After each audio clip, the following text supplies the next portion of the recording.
기도합니다. 우리에게는 예수님이 가장 존귀하고 우리의 전부이심을 찬양으로 고백하오니 저희의 찬양을 받으시고 수고한 할렐루야 찬양대 위에 은혜 베풀어 주옵소서. 이제 말씀 듣습니다. 성령님 역사하여 주옵소서. 우리 주님 예수 그리스도의 이름으로 기도합니다. 아멘. 오늘 말씀의 제목이 차라리 하나님께 택함받지 않았다면 이라는 제목입니다. 차라리 하나님께 택함받지 않았다면 어땠을까? 오늘 바울의 이야기를 보게 되는데 여러분, 바울이 예수님을 만나지 않았다면 그 인생이 어땠겠습니까? 우리로 말하면 바울이 교회를 안 다녔더라면, 바울이 예수님을 몰랐다면 그 인생이 어땠을까? 결론부터 이야기하면 그 인생이 이렇게까지 꼬이지는 않았을지도 모르겠습니다. 여러분은 바울을 어떻게 평가하는지 모르겠지만 사도행전 22장에 보면 바울이 유대인들 앞에서 자신을 변론하면서 예수님을 전하는 내용이 나옵니다. 그때 바울은 두 가지를 이야기합니다. 3절에 보면 나는 유대인으로서 길리기아 다소에서 났다. 바울의 출생지는 다소입니다. 이 다소는 39절, 21장 39절에서도 천부장에게 말합니다. 네가 애굽인 아니냐라고 묻는 천부장에게 아니다, 나는 유대인이다 하면서 이야기합니다. 소읍이 아닌 길리기아 다소시의 시민이다.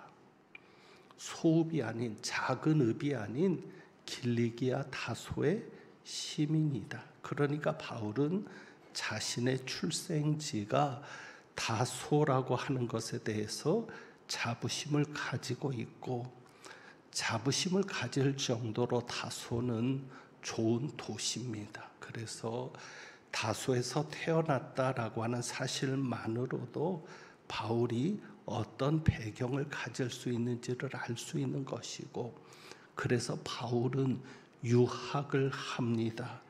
22장 3절에 보면 내가 다소에서 났는데 이 성에서 자라. 태어나기는 다소에서 태어났지만 예루살렘 성에서 자랐습니다. 왜 그랬습니까? 왜 예루살렘 성에서 자랍니까? 가말리알의 문화에서 우리 조상들의 율법에 엄한 교훈을 받았고, 그러니까 바울이 다소에서 태어났지만 예루살렘에서 자란 이유는 뭐냐면 교육 때문입니다. 누구에게 교육받기 위해서요? 가말리알의 문화에서 교육받기 위해서죠. 대략 13살 혹은 14살 때로 보이는데, 다소에서 기초적인 회당 교육을 받고 본격적으로 율법 교육을 받기 위해 가말리엘을 찾아 예루살렘으로 온 겁니다. 그래서 가말리엘의 문화에서 내가 배웠다는 이 사실은 유대인들에게는 엄청난 자랑인 겁니다. 유대인들이 아주 귀하게 여기는 라반이라는 호칭이 있습니다. 우리들의 랍비라는 뜻을 가진 라반. 이 라반이라는 호칭을 아무에게 붙이지 않습니다. 그 유대인들 중에서 고작 7명에게만 우리들의 랍비라는 라반이라는 호칭을 붙이는데 그 중에 하나입니다. 7 손가락 안에 드는 스승입니다. 그리고 이 가말리엘이 얼마나 유대인들에게 인정을 받았냐면 그에게는 별명이 있는데 율법의 미, 율법의 아름다움이라는 별명을 가지고 있습니다. 그만큼 유대인들에게 이 가말리엘은 인정받는 스승인 겁니다. 그러니까 그 스승 밑에서 배웠다는 것은 바울의 학력이 대단했다는 겁니다. 요즘 그게 중요하지 않습니까? 출생도 중요하고 학벌도 중요하고 누구의 제자이냐가 중요하잖아요. 자, 그리고 바울이 살아온 삶을 보면은요, 5절에 바울이 젊은데 5절에 보면 이에 대제사장과 모든 장로들이 내 증인이라. 자기가 지금까지 예수 믿는 사람들을 어떻게 핍박했는지를 이야기하면서 누가 내 증인이다, 대제사장들과 장로들이 내 증인이다라고 말을 합니다. 자, 유대인들에게 있어서 가장 높은 지위가 뭘까요? 대제사장. 오늘로 말하면 대통령이겠죠. 여러분, 어떤 젊은이가 이렇게 말한다고 할 때 나를 보증서는 사람은 대통령입니다. 대통령이 보증선 사람이라고 말할 때 대단한 사람 아닙니까? 그리고 그에게 공문까지도 내리는 겁니다. 바울에게. 다메섹에 가서 예수 믿는 자들을 잡아와라. 죽여도 좋다.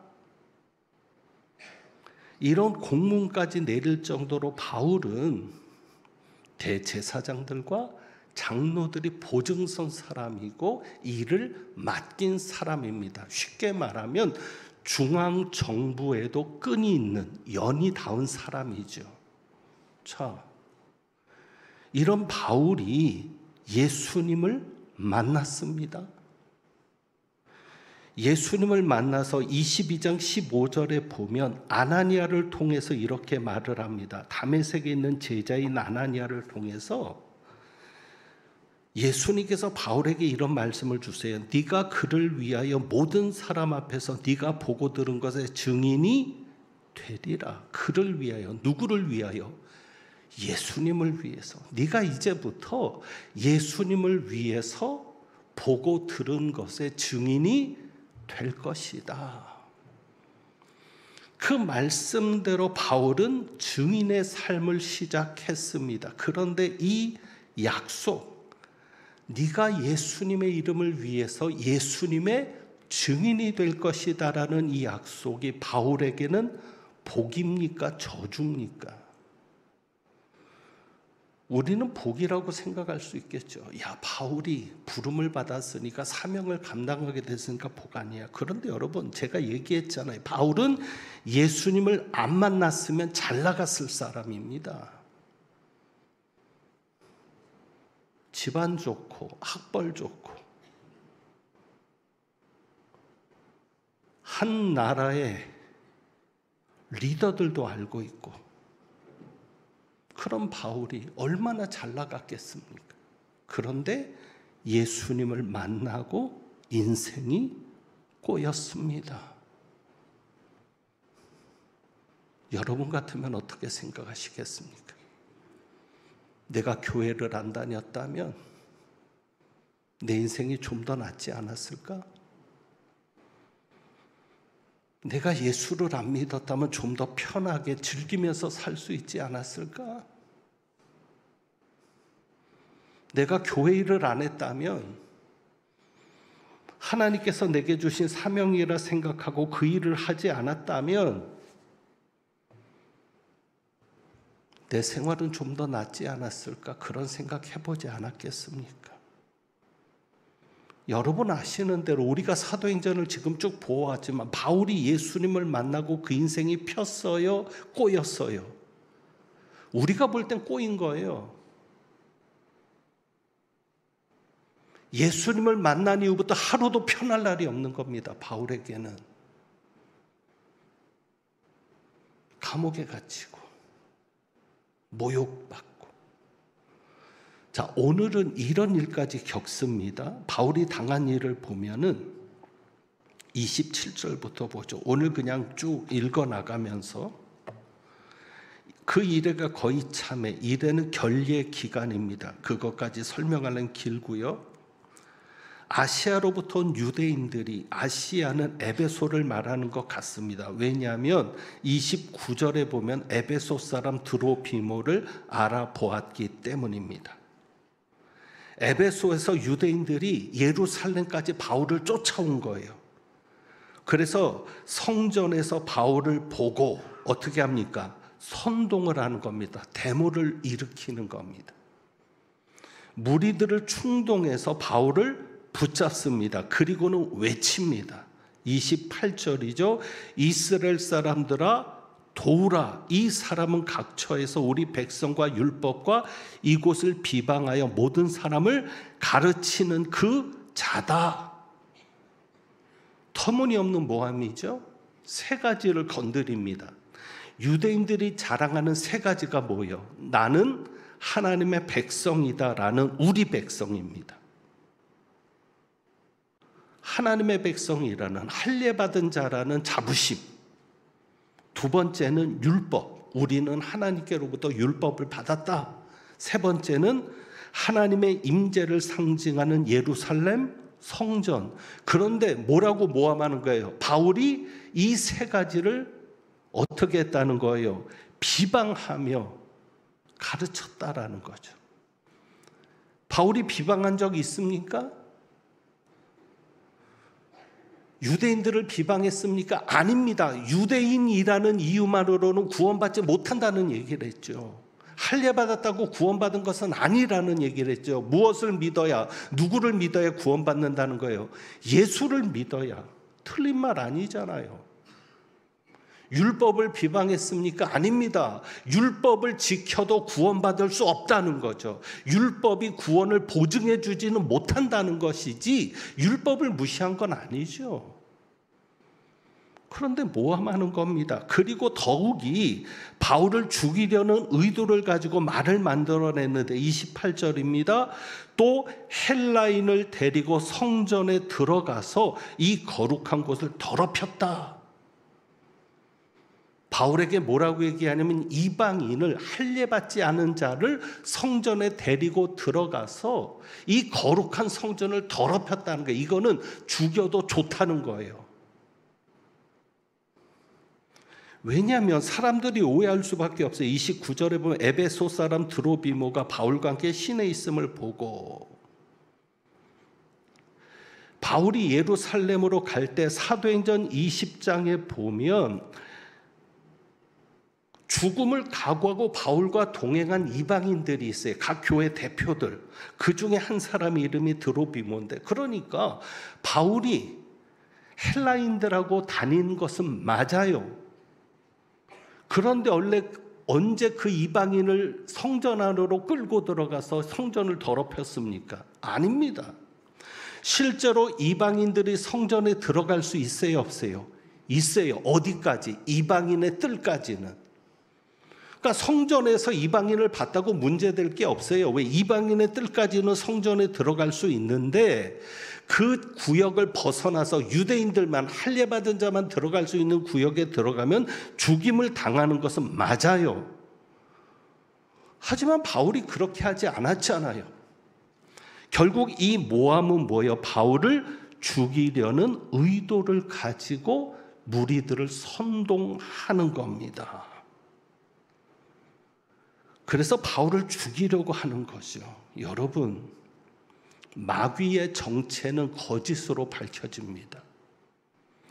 만약에 여러분이 사귀는 사람 중에 여러분 주변에 거짓말을 만들어내는 자가 있다. 요즘 유튜브에 가짜 뉴스가 성행하잖아요. 그러면서도 죄의식도 없어요. 거짓말을 만들어내는 사람이 있다. 그 사람은 마귀의 종입니다. 마귀가 사용하는 겁니다. 왜요? 요한복음 8장 44절에 예수님께서 말씀하죠. 너희는 너희 아비 마귀에게서 났다.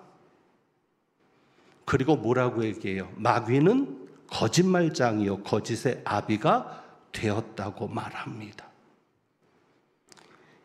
이미 마귀에게서 사용되는 사람은 거짓말을 밥 먹듯이 만들어내는 게 주저함이 없어요. 심지어는 어떻게 하기 위한 거짓말? 사람을 죽이기 위한 거짓말도 서슴지 않죠.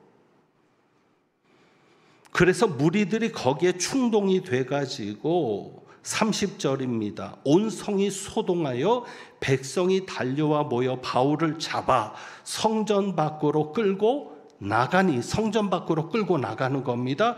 문들이 곧 닫히더라. 그래서 성전의 안뜰과 바깥뜰이 연결되는 문을 닫은 겁니다. 문을 왜 닫았을까요?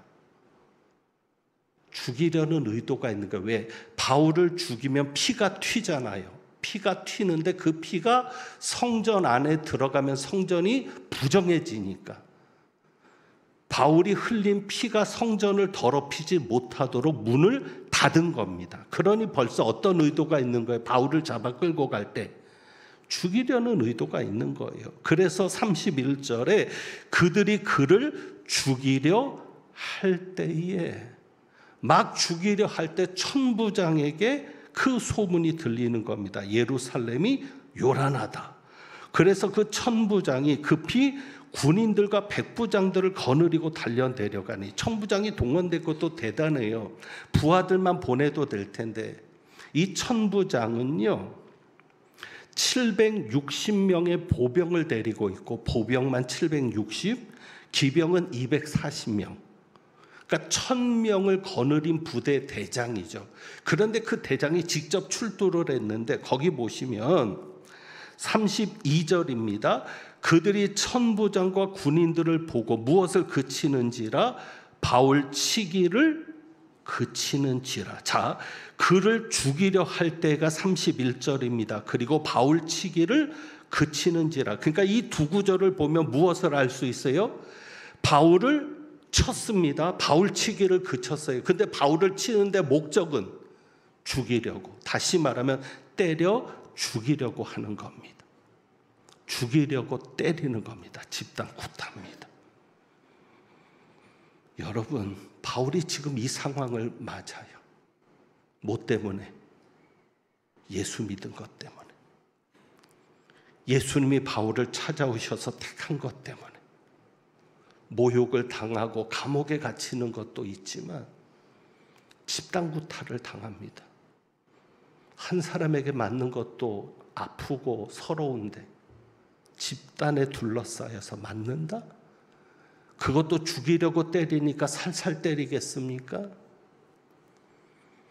만약에 예수님께서 바울을 찾아오지만 않았다면 사도행전 9장 15절에 보면 예수님이 다메섹에 있는 제자 아나니아를 바울에게 보냅니다.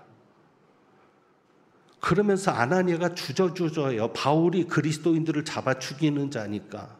그럴 때 이렇게 얘기합니다. 이 사람은 내 이름을 이방인과 임금들과 이스라엘 자손들에게 전하기 위하여 택한 나의 그릇이라. 바울을 누가 택했다는 거예요? 예수님이 택했다는 거예요. 그런데 여러분 아세요? 예수님이 택한 다음부터 바울은 멋진 인생을 살았습니까? 아닙니다. 그 인생이 꼬였습니다. 만약에 예수님을 만나지 않았다면 바울은 멋진 인생을 살지 않았을까요? 그리고 바울은 순교를 합니다. 주후 64년에서 68년경 어느 시점으로 보입니다. 네로 황제 때에, 그 악독하기로 유명한 네로 황제 때 참수형을 당합니다. 그런데 여러분 아세요? 바울이 죽기 직전에 쓴 편지가 있는데 디모데 후서입니다. 여러분 디모데 후서를 나중에 한번 읽어보시죠. 디모데에게 보내는 편지인데 거기에 바울의 후회가 있습니까? 내가 예수님을 안 맞더라면 편안하게 잘 나갔을 사람인데 이렇다. 내가 교회를 안 나갔다면 인생이 더 잘 살았을 텐데 꼬였다. 이런 얘기가 있습니까? 아닙니다. 그 편지를 읽어보면 전혀 죽음을 앞둔 사람 같지 않습니다. 내용이 너무 밝습니다. 기쁨으로, 감격으로 가득 차 있습니다. 어떻게 그럴 수가 있을까? 심지어 이런 이야기가 전해집니다. 바울은 웃으면서 죽어갔다.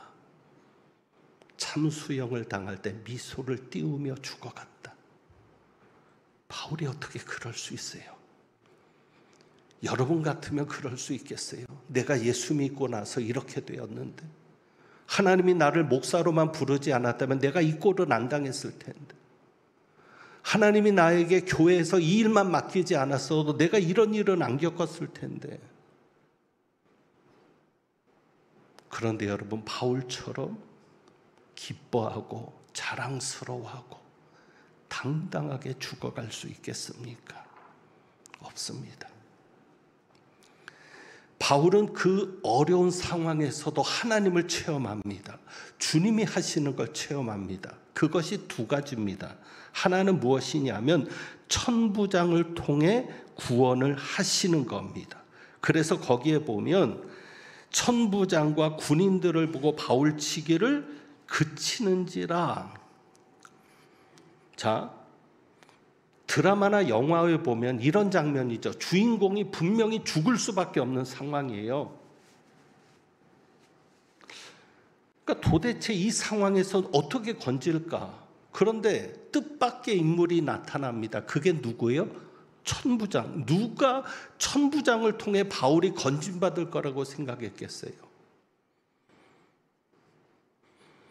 예수 믿는 정치인도 아닙니다. 가말리엘이 나타나서 유대인들을 잠잠하게 만든 것도 아니에요. 천부장이 나타났는데 천부장이 군인들과 나타난 것만 보고도 유대인들이 손을 놓은 거죠. 놀라운 일입니다. 그런데 저는 이 지점에서 하나님 앞에 불만이 있어요. 하나님, 맞기 전에 좀 오시지. 꼭 우리 하나님은 어느 정도 맞은 다음에 오시거든요. 좀 맞기 전에 오시지. 거의 죽어갈 때쯤 오신 것 같아요. 그때 바울은 경험합니다. 무엇을 경험했을까요? 사도행전 18장 9절 10절. 사도행전 18장 9절 10절. 고린도에서 경험했던 일이죠. 고린도에서 있었던 일입니다. 9절. 밤에 주께서 환상 가운데 바울에게 말씀하시되, 뭐라고 얘기하죠? 두려워하지 말며 침묵하지 말고 말하라. 여러분, 예수님이 바울 앞에 나타나면 무슨 말부터 하실까요? 두려워하지 마, 담대해. 왜요? 바울의 인생이 그만큼 힘들거든요. 그러면서 뭐라고 얘기하세요? 내가 너와 함께 있음에 어떤 사람도 너를 대적하여 해롭게 할 자가 없을 것이니. 바울은 그 상황에서 자신에게 이 말씀을 하신 주님을 만나는 겁니다. 그래, 주님이 나에게 말씀하셨지. 내가 너와 함께한다. 그래서 너를 해롭게 할 자가 그 누구도 없을 것이다. 그 말씀처럼 바울을 건지신 거예요. 생각지도 않았던 천부장을 통해서. 그리고 또 한 가지, 주님의 말씀이 그대로 이루어지는 것을 보는 게 그겁니다. 자, 21장 33절.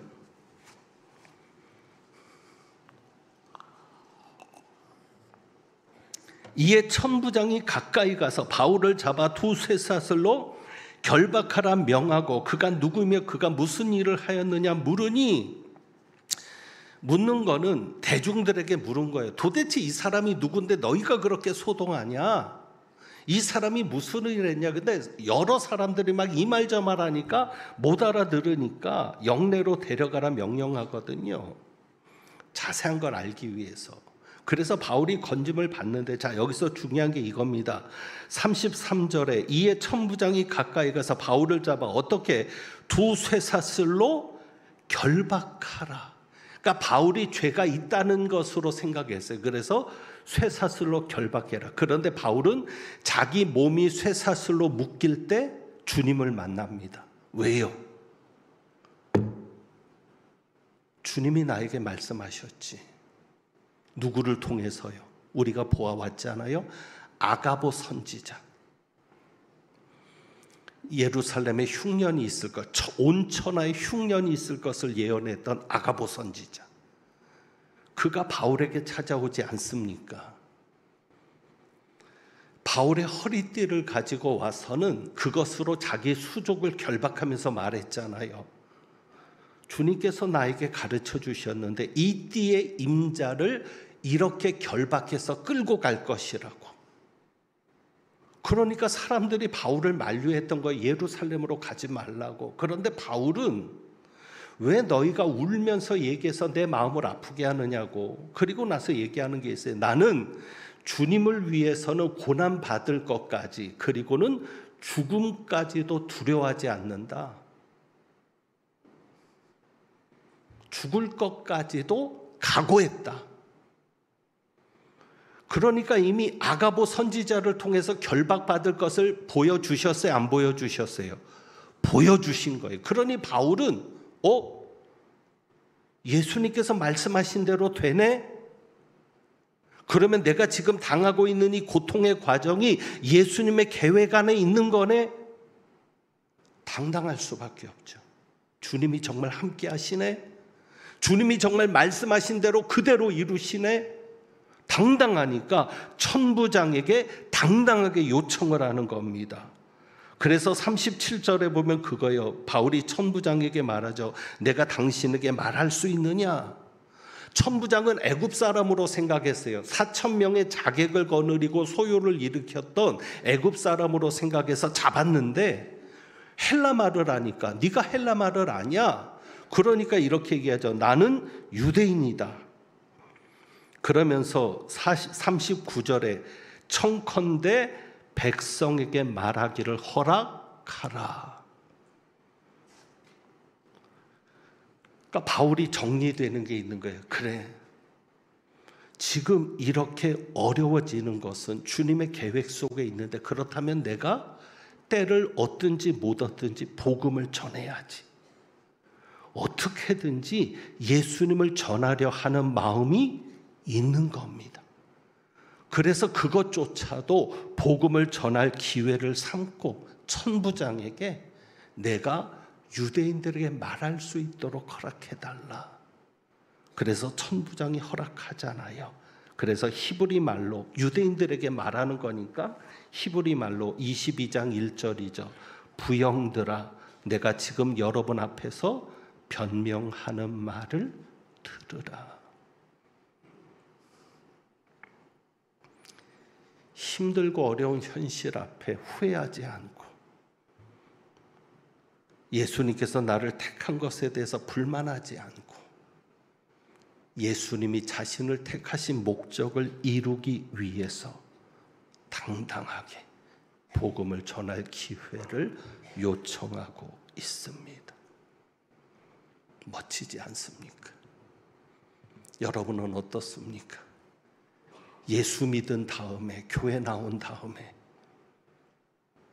어쩌면 우리들의 삶은 더 어려워졌을 수 있습니다. 내가 기대하지 않은 것일 수 있는데 그런 일들이 일어났을 수 있습니다. 그럼에도 여러분은 변함없이 믿음을 가지고 믿지 않는 자들 앞에서도 당당하게 바울처럼 서실 수 있겠습니까? 유대인들은 왜 그렇게 바울을 죽이려 했을까요? 유대인들이 자랑한 게 세 가지라 그랬죠. 하나님의 백성이다. 하나님이 우리에게 율법을 주셨다. 예루살렘 성전은 하나님이 계신다. 자, 그들이 공통적으로 자랑스럽게 여기는 게 뭡니까? 하나님이에요. 어떻게 하나님을 아는 그들이 바울을 죽이려 합니까? 그러면 바울이 아는 하나님과 그들이 아는 하나님은 다른 겁니까? 아니거든요. 그 얘기는 뭐예요? 유대인들이 하나님은 알았지만 하나님을 사랑하거나 믿지는 않았다. 여러분, 이렇게 얘기할 수 있을까요? 유대인들은 하나님을 이용하려는 사람들이었다. 하지만 바울은 하나님께 이용당하려는 사람이었다. 여러분은 오늘 이 시대를 살면서 오늘 이 삶의 현실 속에서 우리의 입장을 좀 분명히 하자고요. 여러분은 하나님을 이용하기 위해서 여기 있습니까? 예수님을 이용하기 위해서 예배를 드리고 교회를 나오시는 겁니까? 교회 나오면 잘 살 수 있대. 교회 나오면 사업도 잘 된대. 교회 나오면 막힌 일이 없이 술술 풀린대. 그런데 막상 교회 나와 보니까 안 되거든요. 기도해도 소용없어. 교회 나가봐야 소용없어. 그러면 결론은 안 나오는 거죠. 그러다가 누구보다 교회를 비판하게 될 때는 더 강하게 비판하는 거죠. 왜? 내가 교회 안 나가는 걸 합리화시켜야 되니까. 교회 나오다가 안 나오는 이들이 교회를 더 핍박하는지 아시죠? 그런데 어느 쪽 편에는 예수님에게 이용당하기 위해서 나오는 이들이 있습니다. 왜? 예수님을 만나보니까 그냥 예수님이 좋은 거예요. 예수님이 나를 사랑하신다는 그 사실 하나만으로도, 예수님의 은혜라는 사실 하나만으로도 너무 좋은 거예요. 그래서 그는 예수 믿는 이유가, 교회 다니는 이유가 나 때문이 아니라 누구 때문이 된 거예요? 예수님 때문이 된 거예요. 예수님 때문에 예배하고, 예수님 때문에 교회 나오고, 예수님 때문에 교회에서 힘들어도 섬기고. 코로나를 겪으면서 20%의 인원이 빠져나갔습니다. 그 20% 인원이 현장 예배를 안 나오고 있습니다. 물론 거기에서 집에서 온라인으로라도 예배를 드리는 분들이 얼마일지는 모르겠지만, 만약에 우리가 코로나와 같은 상황을 몇 번 더 겪는다면 그때는 교회 안에 몇 %가 남아있겠습니까? 정말 예수님을 사랑했던 사람들, 정말 예수님 때문에 끝까지 포기하지 않고 예수님을 위해서 살고자 애썼던 이들은 끝까지 남아 견디지 않겠습니까? 오늘 여러분과 두 가지 찬양을 부르려고 하는데, 광야를 지나며 라는 찬양이고요, 원하고 바라고 기도합니다 찬양입니다. 이 말씀을 준비하면서 왜 광야를 지나며 라는 찬양을 부르는가? 이스라엘 백성들이 애굽에서 나왔어요. 그 좋은 도시 애굽에서 나왔거든요. 애굽에서 나오니까 어디예요? 광야죠. 예수 믿고 보니까 광야예요. 교회 나오고 보니까 광야예요. 그렇다고 여러분이 애굽을 그리워하시겠습니까?